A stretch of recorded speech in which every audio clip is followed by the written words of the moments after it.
மரபு நேயர்களே வணக்கம். நம்ம இப்போ எங்கே போகிறோம் தெரியுங்களா? ஒரு ஜேஷ்டா தேவி மூத்த தேவி சிற்பத்தை தேடி போகிறோம். நம்மளோட பாருங்கள், அதை காட்டுறதுக்கு வழி நடத்தி போகிறதுக்கு ஒரு பெரியவரும் நம்மளோட போகிறாரு. வீரராகவன் ஐயாவும் போகிறாரு. இங்கே ஏதோ ஒரு வழிபாடு செஞ்சுருக்காங்க. அது பாருங்கள், ஒரு இறை வழிபாடு.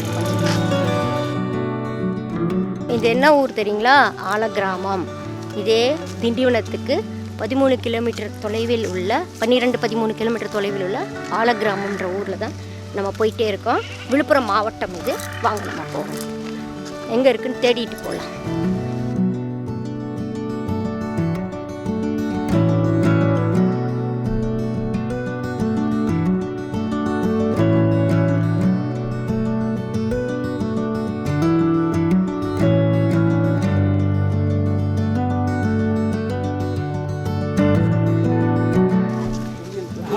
சொன்னா 100 முறை சொன்ன பயப்படாதவோ.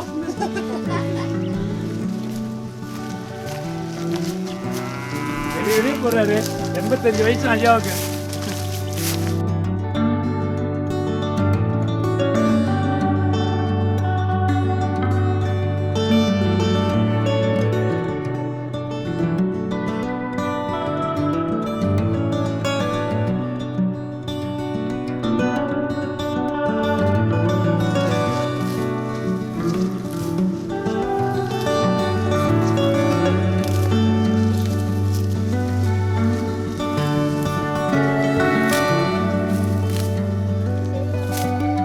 சரி, யாருன்னா அவங்க நினைச்சவங்க யாரா பயந்துக்குறியா இருந்தா வந்து சாமி பார்த்துட்டு என்ன சாமின்னு சொல்றீங்க?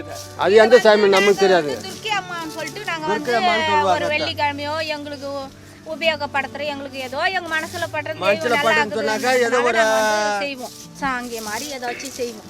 பயந்துக்குறியா இருந்தாக்கா வந்து பாப்போம். எங்களுக்கு ஏதோ நம்பிக்கை இருக்குதுன்றதுனால நாங்க வந்து எங்க எல்லையில இருக்கிறதுனால நாங்க வந்து கும்பிடுவோம். குலதெய்வம்ன்றது அது நம்ம சில பேர் இது குலதெய்வமா வணங்குறாங்களா? குலதெய்வமா வணங்குறாங்களான்னு எப்படின்னு வருவாங்க. அடிக்கடிக்கு வருவாங்க. வந்து புடவை சாத்துவாங்க. அதுக்கு உண்டான பொங்கல் வைப்பாங்க. அதுக்கு உண்டானது சாங்கியெல்லாம் நிறைய செஞ்சுட்டு போவாங்க. அன்பு மண்மரபு நேயர்களே, அமைப்பாளர்களே, உங்கள் அனைவருக்கும் வணக்கங்கள். இப்போ நம்ம ஆலகிராமத்து பல்லவர் கால புதையல்களை எல்லாம் சிற்ப புதையலை எல்லாம் பார்த்துவிட்டு அதன் அருகே உள்ள வடக்கே அருகே உள்ள மண்டகப்பட்டி என்ற கிராமத்தில் திருவாளர் கந்தசாமி நிலத்தில் ஆசிரியர் பலராமன் அவர்களுக்கு உரிய நிலத்தில் தான் இப்போ நாம் இருந்துகிட்ருக்கோம்.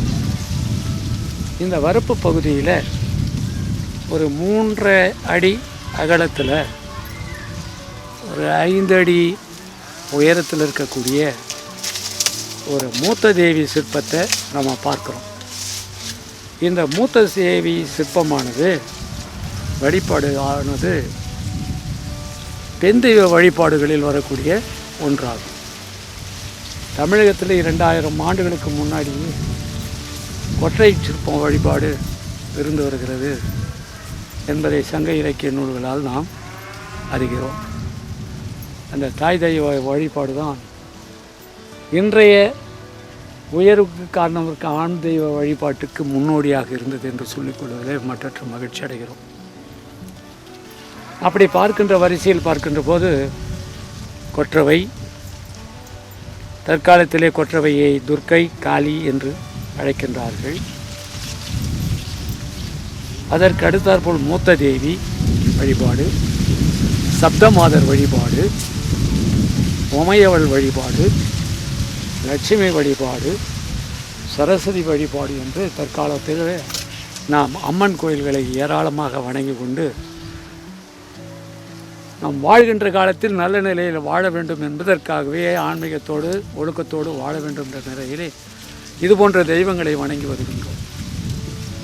அப்படிப்பட்ட தெய்வங்கள் பெண் தெய்வ வழிபாட்டில் மோட்டூர், உடையாநத்தம் என்று சொல்லக்கூடிய இடங்களிலே தாய் தெய்வ சிற்பங்கள் வழிபாட்டில் இருந்து வந்தது என்றும் இது 2000 ஆண்டுகளுக்கு முன்னாடி நிகழ்ந்த நிகழ்வு என்றும் சொல்லப்படுகிறது. அதே மாதிரி ஆதிச்சநல்லூர், சிந்திச்சமவெளி நாகரிகம், இது போன்ற இடங்களில் நமக்கு ஏராளமான கற்சிற்பங்களும் உலோக சிற்பங்களும் கிடைத்திருக்கிறது. அதனுடைய காலம் கிட்டத்தட்ட இன்றைக்கு 2500 ஆண்டுகள் கிமு என்று சொல்லப்படுகிறது. அப்படி பார்க்கின்ற போது 4500 ஆண்டுகளுக்கு முற்பட்டது என்ற அந்த தெய்வ சிற்பங்கள் எல்லாம் கிடைத்த அகழ்வாராய்ச்சியில் கிடைத்த சிற்பங்களை வைத்து கணக்கிடுகிறார்கள். இந்த 3 முக்கிய பெண் தெய்வங்களில் இடைப்பட்டவள் என்று சொல்லக்கூடிய, அதாவது கொற்றவை, மூத்த தேவி, அதற்கு அடுத்தாப்புல நாம் சொல்லக்கூடியது சப்தமாதர்கள், 7 கன்னிமாதர். இதில் இந்த மூத்த தேவி சிற்பம் தான் இங்கே நாம் இப்போ பார்த்துட்ருக்கோம். இது பல்லவர் கால கலைபாணியை கொண்டு இருக்கின்றது. இந்த சிற்பம் கரண்ட மகுடத்துடன் மூத்த தேவி காட்சியளிக்கிறாள். அவளுடைய காதுகளிலே கவச குண்டலங்கள் போல காட்சியளிக்கிறது. அது தோளிலே வந்து தங்கி இருக்கின்றது. அவருடைய கழுத்தை ஒட்டிய ஆரம் ஒன்று காட்டப்பட்டுள்ளது. சன்னவீரம் போன்று 2 பக்கம் முருகனுக்கு மார்பிலே சன்னவீரம் அணிந்திருப்பது போலவே இந்த மூத்த தேவியிலும் காட்டப்பட்டிருப்பது ஒரு சிறப்பு அம்சம். இடை முதல் பாதம் வரை ஆடை காட்டப்பட்டிருக்கிறது. கச்சை காட்டப்படவில்லை, மார்பகத்தில் கச்சை காட்டப்படவில்லை. இந்த மூத்த தேவியானவள் தன்னுடைய வலது கையில் ஏதோ ஒரு மலரை, நீர்வொப்ப மலராக இருக்கும் என்று நினைக்கின்றேன், மலரை ஏந்தி இருக்கிறார்கள். இடது கை லோலா அஸ்தமாக, அதாவது டோலா அஸ்தமாக நீண்டு செல்கிறது இடது பக்கம். இடது பக்கம் ஒரு அவளது மாந்தன், மாந்தி என்று சொல்லக்கூடிய அவருடைய குழந்தைகள் காட்டப்பட்டிருக்கிறார்கள். வலது பக்கம் மாந்தனும் இடது பக்கம் மாந்தியும் காட்டப்பட்டிருக்கிறார். அதே போன்று அவளது தோளுக்கு அருகே ஸ்தம்பத்தின் மீது காகக்கொடியும் அவளது காகக்கொடியும் காட்டப்பட்டிருக்கிறது. இடது கரத்துக்கு அருகே அவளது ஆயுதமான தொடப்பம் காட்டப்பட்டிருக்கிறது. இவளுடைய வாகனம் கழுதை சின்னம். ஆனால் கழுதை சின்னம் பொறிக்கப்பட்டிருக்கிறதா இல்லையா நம்ம பார்க்க வாய்ப்பு இல்லை. ஏனென்றால் இதில் தொடைக்கு கீழ்ப்பகுதியிலே மண் மூடியிருப்பதால் இது முழுமையாக பார்க்க முடியவில்லை. மாந்தன் அவனுடைய முகமானது காளையனுடைய முகமாக காட்டப்பட்டிருக்கிறது. வலது கரத்திலே தடி ஏந்தி உள்ளார். இடது கரம் தொடையில் தங்கியிருக்கிறது. இப்படி மகனையும் அவளது மகள் வலது கரத்தில் நீரோப்ப மலரை ஏந்தி கொண்டு கிட்டத்தட்ட தலை வந்து அலங்காரம், காதுகள் அணிகலன்கள், கழுத்து அணிகலன்கள். அவள் அமர்ந்திருக்கின்ற கால்களை மடித்து அமர்ந்து இருக்கின்றாள். இடது கரம் இடது தொடையின் மீது செல்லுகிறது, நீண்டு செல்லுகிறது. இப்படியாக இவரது மகனும் மகளும் காட்டப்பட்ட, மாந்தனும் மாந்தியும் காட்டப்பட்டிருப்பது ஒரு சிறப்பு அம்சம். திருவள்ளுவரே மாமகுடி என்றும் தவ்வை என்றும் இந்த பெண் தெய்வத்தை அழைத்திருக்கிறாள் என்று சொன்னால், அதாவது மேடிட்ட வயிறை கொண்டவள் என்று சொல்லுவார்கள். அதை மோடி வயிறு என்றும் வழக்கத்தில் சொல்லப்படுகிறது. பிள்ளைகள் பெற்றவர்களுக்குத்தான் வயிறு திரண்டு இருக்கும். அதனால் இந்த 2 பிள்ளைகளையும் பெற்றதால் இறைவிகளில் இந்த அம்மை 2 குழந்தைகளை ஈன்றெடுத்ததனால் அவளுடைய வயிறு புடைத்து காட்டப்பட்டிருக்கும் பல்வேறு இடங்களில். இங்கே அந்த நிலையில் இல்லாமல் பெரும்பாலும் ஒற்றைக்கும் எவ்வாறு வயிறு இருக்குமோ அதுபோலவே வயிறு இங்கே பல்லவர் காலத்தில் காட்டப்பட்டிருக்கிறது. ஒரு விந்தை.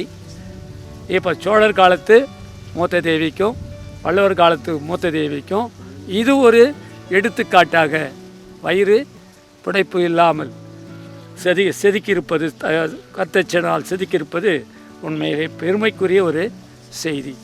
ஆகவே இந்த மூத்த தேவி வழிபாடு பெண் தெய்வ வழிபாடுகளில் தமிழர்களுடைய முதன்மையான வழிபாடுகளில் இருந்து வந்திருக்கின்றது. இவற்றுக்கு ஏராளமான ஆதாரங்கள் நமது இலக்கியங்கள் செப்புகின்றன, தொல்காப்பியமும் சொல்லுகின்றது. ஆகையினாலே தொல்காப்பியத்தினுடைய காலம் கிட்டத்தட்ட 2300-400 ஆண்டுகளுக்கு மேல் என்று சொல்லப்படுகிறது. அந்த காலகட்டத்திலேயே இவர்கள் பெண் தெய்வம் இடம்பெற்றிருப்பதால் நாமும் பெண் தெய்வத்திற்கு முக்கியத்துவம் இன்றைய பெண்களுக்கும் இன்றைய ஆடவர்கள் முக்கியத்துவம் தருவதால் வாழ்க்கை சிறப்பாக அமையும். அதோடு அல்லாமல் மண்மரபு வழியாக நாம் இதை கூறிக்கொள்வதில் நாம் மட்டற்ற மகிழ்ச்சி அடைகிறோம்.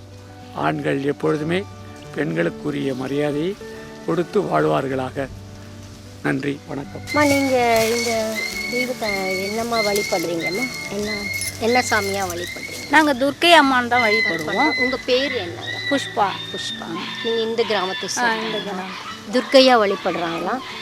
எப்போலாம் அந்த நிறைய பேர் வந்து பொங்கல்லாம் வைக்கிறாங்கன்னு சொன்னீங்க. நீங்கள் எப்போ வந்து வெள்ளிக்கிழமையில வந்து? நாங்கள் எப்போயாச்சும் ஒரு ஐட்டம் எங்களுக்கு ஏதோ உடம்புக்கு திருப்தியாக வேணுன்றப்ப வந்து நாங்கள் அவங்கள வந்து வழிபடுத்தி எல்லாம் அலங்காரம்லாம் பண்ணி கும்பிட்டு போவோம். அதான் இது வந்து விளக்கேற்றி பூஜை. ஆமாம், பூஜைலாம் பண்ணுறேன். ஏன்னா இதை இன்னும் கொஞ்சம் தோண்டி ஒரு நிலைநிறுத்தி வைக்கலாமே அதை சொல்லி. எனக்கு அது வந்து முடியலையா? தோண்ட முடியாதுங்க. அது முடிஞ்சு எவ்வளோ பார்த்தாச்சு, பார்த்துருக்குறாங்க நிறைய பேர் வந்து. உங்களை மாதிரி நிறைய இந்த அம்மாவை கண்டுபிடிக்க முடியல. அம்மா நல்லா அதான் ஆழத்தில் போகிறதுல பார்க்க முடியும். எப்படியுமே வந்து ஒரு சிலைன்னு செய்தாங்கன்னா அந்த சிலைக்கு பெருமனே இருக்கிற பகுதி சிலை புடைப்பு சிற்பமாக வெட்டிட்டு அதுக்கு கீழ்ப்பகுதியும் எப்படி ஒரு 3 அடி இருக்குதுன்றாங்க. அந்த அளவுக்கு இருக்கும். நாம் என்ன பண்ணோம்னா இதை முறையாக செய்யணும்னு சொல்லிட்டு பூஜை பண்ணிட்டு ஒரு ஜேசிபியை வச்சு சுற்றிலும் கொஞ்சம் கடப்பார மண்வெட்டியில் மண்ணை வாரிட்டு முன்னாடி அதன் பிறகு செய்து பண்ணி அதை மாதிரி தான் எடுத்து விட்டாங்க. எடுக்க முடியாம தான் நியூஸ் பேப்பர்லாம் வந்தது. இதுக்கு முன்னாடி அது மாதிரி தான் பண்ணாங்க, தோண்டினாங்க. நியூஸ் பேப்பர்லாம் வந்தது வந்து நிறைய பேர் பார்த்துட்டு அது மட்டும். அதோடு இல்லாமல் இந்த மூத்த தேவி சிற்பம் தமிழகத்திலேயே மூத்த தேவி சிற்பங்களுக்கு முன்னோடியாக இருக்கும் என்ற கருத்தினை திருவாளர் நடனக்காசிநாதன் கூறியிருக்கிறார். அந்த ஒரு சிற்பத்தை அவர் பார்த்த மூத்த தேவி சிற்பங்கள் அநேக சிற்பங்கள் இது முன்னோடியாக இருக்கும் அவருடைய கருத்து. ஆமாம். ஆனால் என்னை பொறுத்தவரையும் நான் என்ன நினைக்கிறேன், நீங்கள் கரெக்டாக சொன்னேன். இது வந்து பின்னாடி பிற்காலத்தில் அந்த துர்க்கையுடைய அந்த அழைப்போட இருக்கு இல்லையா?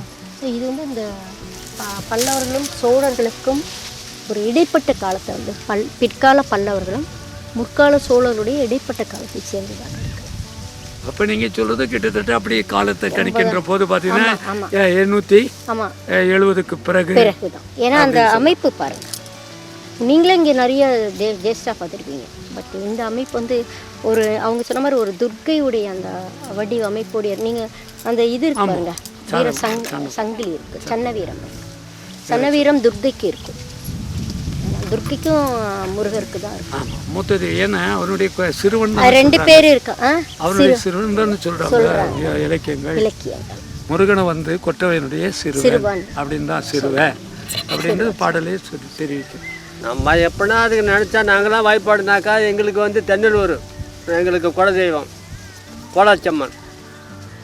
அங்கே போய் வருஷம் நாங்கள் வாய்ப்பாடு செய்வோம். போலாச்சம்மன் தென்னலூரில் போலாச்சம்மன் இருக்குது கோவில். எங்கள் குலதெய்வம் அங்கே. நீங்கள் இந்த ஊருக்காரங்க தான்? இந்த ஊர். என்ன பண்ணி நாங்கள் விவசாயம் தான் பண்ணுவோம். உளுந்து கிழந்து இது மாதிரிலாம் வரைக்கணும். இப்படி காலை கொத்த போவோம். இதை உளுந்து தான் உளுந்து. இது ஊடு பயிர். இப்போ வந்து அதில் சவுக்கு நட்டு இருக்காங்க. ஆமாம், பார்த்தேன். வந்து அவங்க சவுக்கு தெரியுது. கொஞ்சம் உயரம் வந்தால் நல்லா தெரியும். நல்லா இருக்கு. இல்லை ஒன்று கொஞ்சம் காலை வச்சுட்டு விட்டா சவுக்கு கறி.